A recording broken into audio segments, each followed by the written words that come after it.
This is Cameron's Pier. The Camerons were two brothers. One was a grain merchant and potato merchant, and the other was a wood merchant. And they brought up wood to Newburgh and was unloaded at this side, and the grain and that was loaded over there. And then they took the boats, when they were empty, took tatties back with them. That was what they did.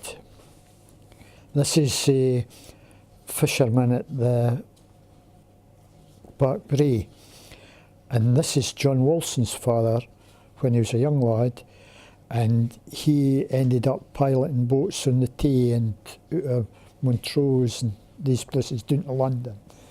And the other ones were just fishermen that worked for Newburgh all over the Tay, like up and down the Tay. They had stations that they went to. That's that one.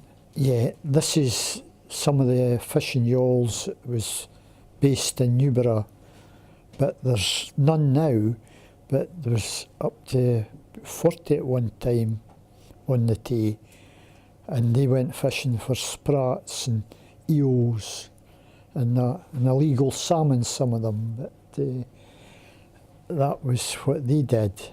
And there were usually families owned, each yawl, different families owned the yawls. And this is salmon fishing at the Gutter Hole, and this is the syndicate had that, the Tay Salmon Fisheries, and they pulled all their nets into the Gutter Hole. That's the windlass there, rolled the nets in with.